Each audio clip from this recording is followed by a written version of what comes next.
Assalamualaikum warahmatullahi wabarakatuh. Kali ini saya akan menjelaskan materi tentang pemanfaatan teknologi dalam sudut pandang pendidikan Islam dengan dosen pengampu Ibu Indah Nurul Hazairin, SPD, MSc, ED. Sebelumnya, izinkan saya memperkenalkan diri. Perkenalkan, nama saya Nirwana, NIM 201230233, kelas PAI 4E, Fakultas Tarbiyah dan Keguruan, Universitas Islam Negeri Sultan Taha Saifuddin Jambi. Video ini saya buat untuk memenuhi tugas mata kuliah Teknologi Informasi. Baiklah, langsung saja. Kita semua hidup di era digital yang penuh dengan kemajuan teknologi. Perubahan zaman menuntut pendidikan juga untuk ikut beradaptasi. Namun, sebagai seorang muslim, tentu kita tidak hanya melihat teknologi dari sisi manfaat praktisnya saja, tetapi juga menimbangnya dari sudut pandang nilai-nilai Islam. Pendidikan Islam tidak hanya berorientasi pada pencapaian ilmu duniawi, melainkan juga pada pembentukan akhlak dan nilai spiritual. Maka, pertanyaannya adalah bagaimana teknologi dimanfaatkan tanpa menghilangkan ruh dari pendidikan Islam itu sendiri. Jadi, yang akan kita bahas pertama itu ada pandangan Islam terhadap teknologi. Dalam Islam, teknologi adalah alat atau wasilah, bukan tujuan utama. Teknologi tidak bersifat baik atau buruk secara mutlak. Ia tergantung pada bagaimana manusia menggunakannya. Islam mendorong umatnya untuk menguasai ilmu pengetahuan dan memanfaatkan teknologi selama itu membawa kemaslahatan atau kebaikan dan tidak melanggar syariat. Sebagaimana dalil dalam Al-Quran yang artinya Dia mengajarkan kepada manusia apa yang tidak diketahuinya. Ayat ini menunjukkan bahwa Allah memerintahkan manusia untuk terus belajar dan mengembangkan ilmu, termasuk dalam bidang teknologi.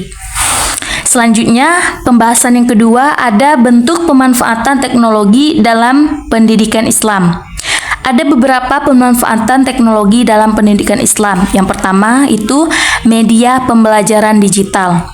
Guru dan pendidik Islam sekarang menggunakan berbagai platform seperti learning, video pembelajaran Islami, aplikasi hafalan Al-Quran, hingga pembelajaran berbasis Zoom atau Google Meet.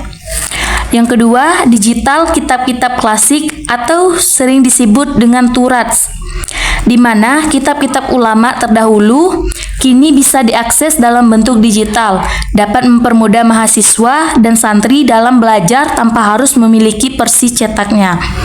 Yang ketiga, ada penguatan dakwah Islam. Melalui media sosial, dakwah Islam bisa menjangkau lebih luas. Ulama dan dai bisa menyampaikan ceramah kepada jutaan orang dalam waktu singkat, memperkuat pendidikan karakter umat, dan yang terakhir ada aplikasi evaluasi dan monitoring akhlak. Ada beberapa lembaga pendidikan Islam mulai menerapkan aplikasi untuk memantau perkembangan ibadah siswa, seperti sholat 5 waktu, puasa, dan pembiasaan zikir. Selanjutnya yang ketiga, tantangan dan etika dalam pemanfaatannya. Walaupun teknologi membawa banyak manfaat, pendidikan Islam juga mengajarkan etika dalam penggunaannya. Di antaranya, yang pertama ada menjaga adab dan akhlak. Seperti saat menggunakan media digital, terutama di ruang publik seperti media sosial. Yang kedua, menghindari konten yang merusak iman dan akhlak, seperti menghindar pornografi, hoaks, atau ujaran kebencian. Dan yang ketiga, menggunakan teknologi sesuai kebutuhan, bukan berlebihan atau takzir waktu. Sebagaimana Nabi Muhammad SAW bersabda yang artinya, termasuk dari kebaikan Islam, seseorang adalah meninggalkan hal yang tidak berguna baginya. Dan yang terakhir ada integrasi teknologi dengan nilai Islam. Teknologi bisa menjadi sarana untuk mewujudkan pendidikan Islam yang holistik, yang mencakup aspek kognitif, afektif, dan psikomotorik.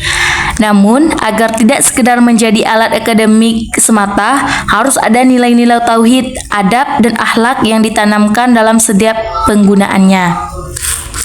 Baiklah, jadi kesimpulannya, pemanfaatan teknologi dalam pendidikan Islam adalah hal yang sangat mungkin dan bahkan sangat dibutuhkan. Namun, penggunaannya tidak boleh mengabaikan nilai-nilai spiritual dan etika Islam. Maka, sebagai mahasiswa Muslim, kita memiliki tanggung jawab ganda, menjadi cerdas secara teknologi dan tetap kokoh dalam iman serta akhlak. Demikianlah pemaparan dari saya. Semoga bermanfaat dan dapat menambah wawasan kita bersama. Jika ada kekeliruan, saya mohon maaf sebesar-besarnya. Saya akhiri, wabillahi taufiq wal hidayah. Wassalamualaikum warahmatullahi wabarakatuh.